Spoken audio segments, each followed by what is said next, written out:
So I don't usually do this, but my Disney Universe video is my best performing review yet, and the DLC was just a fun little extra. I thought, hey, I can talk about that.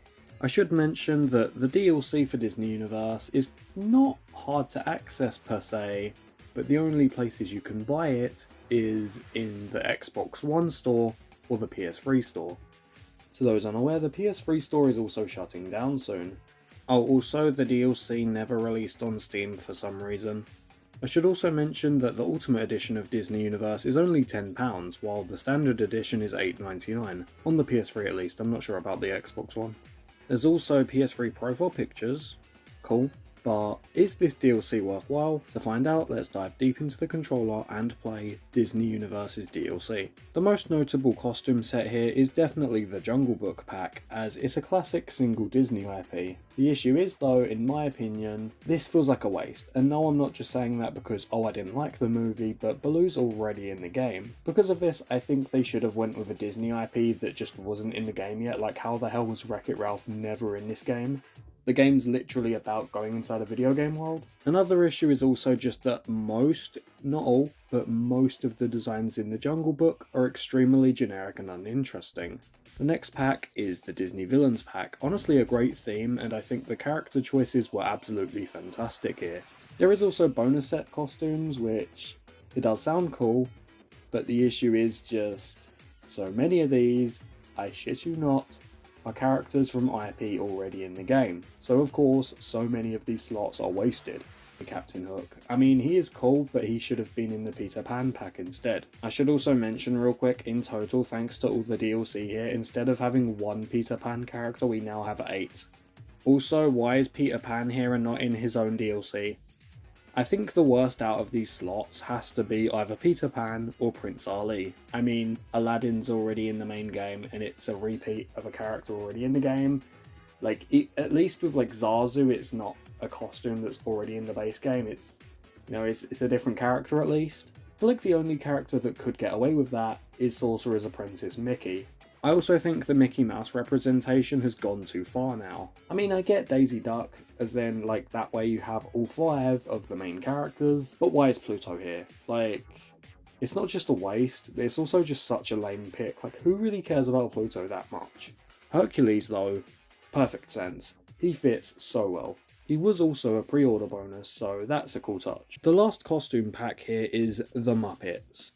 I haven't seen anything Muppets related in years because I just kind of assume I've grown out of it, but with that said, I hear a lot of people who are adults say that this stuff's still good, so I mean, maybe I'll check out Muppet stuff, who knows. As for this costume pack though, I have to be honest, I do like the Muppet designs and they were translated into this game really well. Choosing Monster, Kermit, Fozzie, Margaret Thatcher and Gonzo, also just great picks really. Honestly, this is just such a solid pack. Hey, remember when the Game Awards happened last year and some of the budget went into Jeff Keighley flirting with freaking Miss Piggy? What was that about? I'd question it, but I mean, his final big thing he was hyping up non-stop was a game that died in less than a year, so I think Jeff Keighley's got more problems than just a pig. I also think that the Muppets should have been a level pack, as not just, oh, there's already 5 costumes, but just imagine this. 3 levels, where you're playing through them, but they're all different genres of stage play. Like, you actually see the sets move around and stuff like that. That would be awesome. Just imagine that. You see workers of the stage play just doing their own things in the background, changing the environment, just seeing all these pieces built for the stage. That, in a game like this, would be really cool. It'd be kind of like this one game that like no one talks about called Foul Play. Who is this ghastly man? Ace Ventura, pet detective. And you must be the Monopoly guy. As for the level packs, there's 3, but for some odd reason, each new world only has 1 level. Is that reason laziness? Yes it is. The way I'm going to structure this is I'm going to go through each level, and after each level, I'm going to talk about how I would have turned them into a full world. First up is Phineas and Ferb. The costumes are Perry, Phineas, Ferb, Candace and Doofenshmirtz. I gotta say, I love how the eyes on the costumes jiggle around. Like, I think some did in the base game, but like, it's just way more noticeable here because of the bulgy eyes these characters have. The Phineas and Ferb level has you explore a neighbourhood backyard filled with all sorts of hijinks. which is really limited and doesn't really amount to much. For Phineas and Ferb, I think this level should have been absolutely crazy at every single point, but the invention stuff is really stripped back for some reason. The most Phineas and Ferb this gets is jetpacks and the chicken machine that turns you into chickens like that one Rayman Legends world. By the way, I'm playing Rayman Legends, the remake, when it comes out, and I'm probably going to do a video on that. I want to say one big issue I do have as well with all the DLC levels, like, you see these enemies with their new designs for this game, and you see them in pirate costumes. Here though, their faces are entirely covered until you damage them enough, so they just don't have that familiarity that, honestly, I think works well for the enemies in the base game.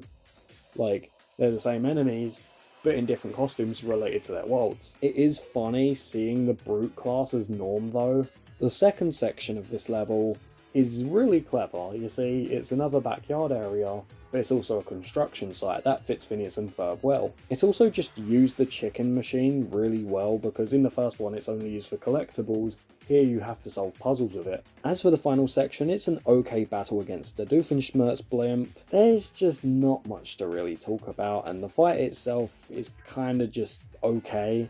The jetpacks and the shooting also just add nothing to the experience, like, at all.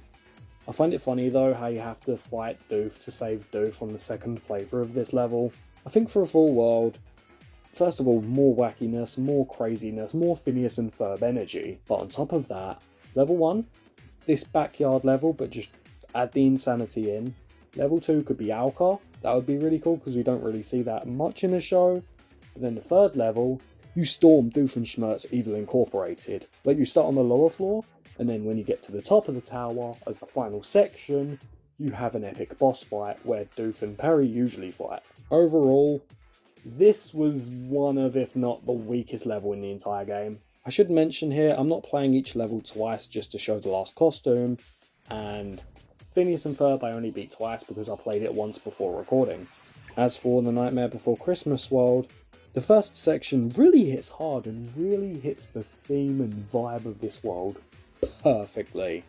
For some reason, the second and third ones just don't. Like, the colours are just off and it looks like just not as good. Like, it still looks good, but not as good, and it's just kind of awkward. There is 2 gimmicks in this level they do introduce, which are pretty cool. One is this fog machine. Not that it creates fog, no, it gets rid of fog. And I'm also pretty sure the mayor rides this car in the movie. I've not seen the movie in a while, so the other gimmick though, and this is really creative, seasonal potions. You see, there's various things on the map that can be either Christmassy or Halloweeny, and with these potions, either being Christmassy or Halloweeny too, you can then alter how they work. I also like that at the start of the level, you do need to make potions to then be able to use the potions. It's really cool. Functionally, they are basically just the water balloon or the bomb with a unique effect, but they're pretty fun to use. Also, with the UK summer heat, I really wish this existed in real life. I would just make my entire town snowy. Like, that would really just... That could really help right now. Level 1, Halloween Town. Level 2 is then the Christmas world, but then for level 3, Oogie Boogie's taken over, and now you have to go across both Halloween Town and Christmas Land while all this chaos is happening. Last of all is the Peter Pan level. I can't wait to see what they do for this setting. I mean, Neverland has so much going on, and they chose the Indian village. The one thing everyone agrees didn't age well about the movie. Why does the music have the noises they make? As for the costumes, we have John and Michael, good picks, and we also get Slighty.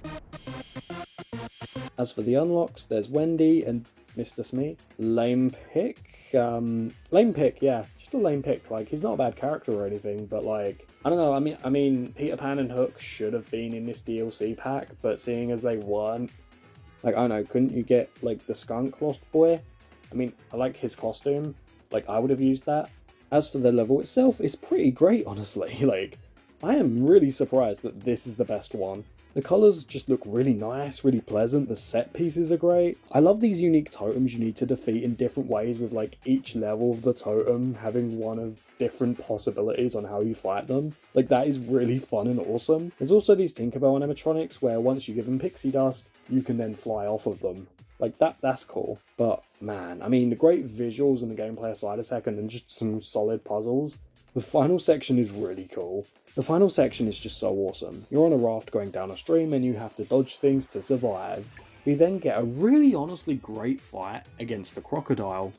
I mean, the game calls him the crocodile.